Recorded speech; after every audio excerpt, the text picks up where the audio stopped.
connais ces OS dont personne ne parle mais qui ont marqué l'histoire? Aujourd'hui, on plonge dans les profondeurs du rétro, du bizarre et de l'expérimental. Novell NetWare, c'était le boss du réseau local dans les années 80-90. Un OS serveur qui a dominé les entreprises avant de se faire écraser par Windows.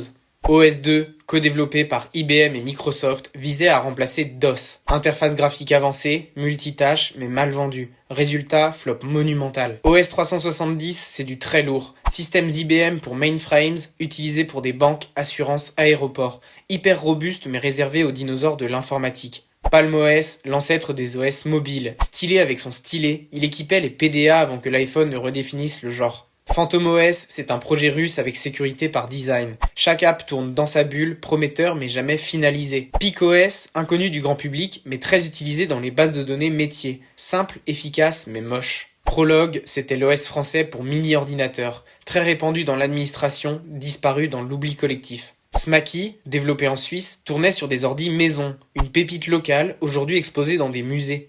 Symbian OS, l'OS des Nokia. Ultra dominant avant Android, stable, léger, mais trop lent à évoluer. SymBOS, pas pareil. OS multitâche pour Amstrad CPC, ultra ambitieux pour une machine 8 bits.